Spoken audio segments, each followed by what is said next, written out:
With us now is Mike, and Mike has two fantastic locations that are all about Puerto Rican food, and that is your heritage, right, Mike? Yes, actually, I'm Puerto Rican. My father was from Cabo Rojo, and my mother was from San Juan.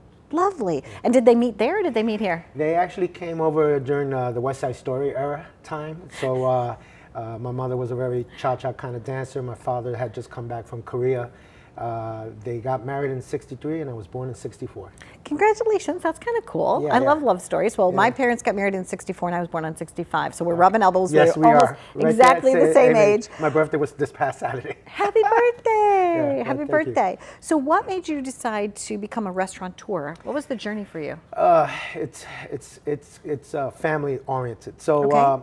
one day I live out here in Long Island, and I saw some adults that were on the spectrum of autism. My son has it. He's now 18 years old, so he's been labeled autistic since he was 5. So I've learned to understand and know the folks that are on the spectrum. So the one day we're at the movie theater, and I saw 7 individuals walking around with a lady chaperoning them. And later that night, I went home and speaking to the wife and my other daughters. I have a large family. I have 3 girls, 3 boys. I told my wife, what happens, when we go upstairs? Like, for example, who's going to take care of my son?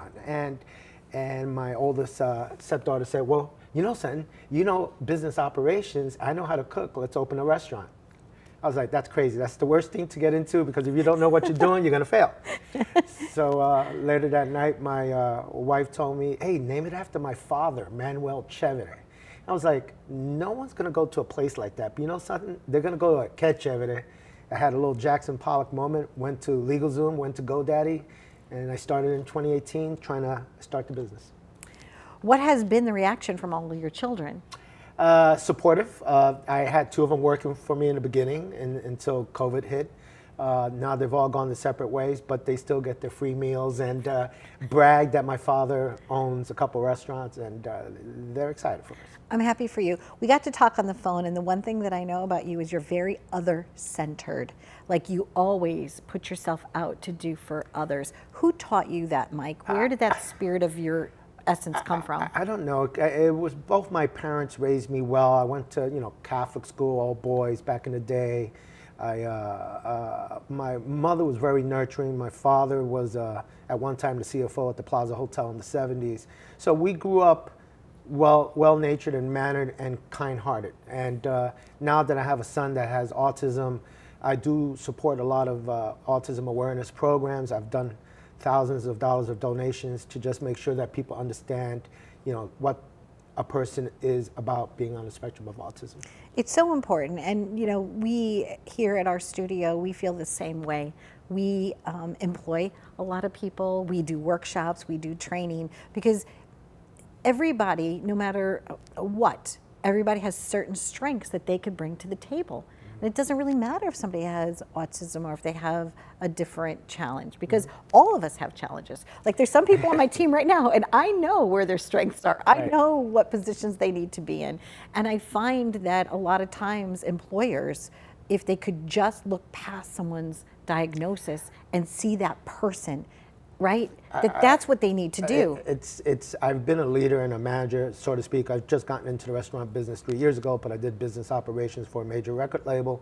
So I've always had people that loved working for me. Even when I did my retail management days in the 1990s, the staff would rather work for me than the actual store manager, because I just, communicate properly. Now I have around 10 to 12 employees in both locations, and no one really resigns. Everyone's still there. So you make it a home for them. Yes, right. I try to be. It's like a big family.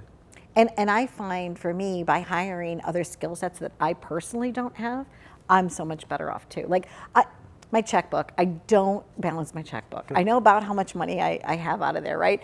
I don't dot my I's, I don't cross my T's, but I have an accountant now that helps me with that. So there's certain things that, somebody that's on the spectrum are very good at. They could be extremely detail oriented. Yes, they are. And I think that's one helpful thing.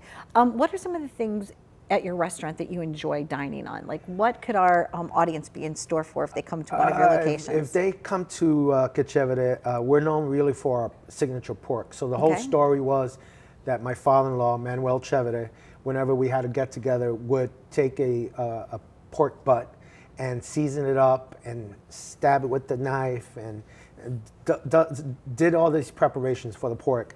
But 8 hours later, when that pork came out of the oven, it would just shred apart.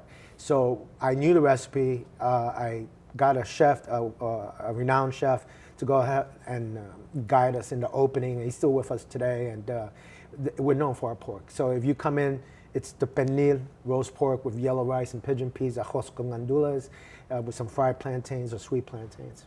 And every guest also is helping because you take a portion of the proceeds, correct? Correct. So what I've done with our staff is I've increased their pay, and whatever electronic tips we get, they've all agreed that it goes to the charity of our choice. I'm proud to know you. I really am, because we've gotten a chance to get to know one another over the phone a few times, and I said, could you just come down and just sit on the sofa with me and let's just have a conversation about what you're up to, why you're doing it. So thank you, Mike. Yeah, it's a great opportunity for me to even expand into a second location now in the financial district. It's that location is crazy for 2 hours and then it just drops off. But the other location, it's like the yin and yang. The other location is busy on the weekends, and the financial district is strict Monday through Friday lunch crowd. So it works out. Yes, it does. And if you would like to be a restaurateur, if you want any suggestions, please reach out to Mike, because he's a stand-up guy, and I'm sure that he would help you start your own company wherever you live in the country. Thanks for watching.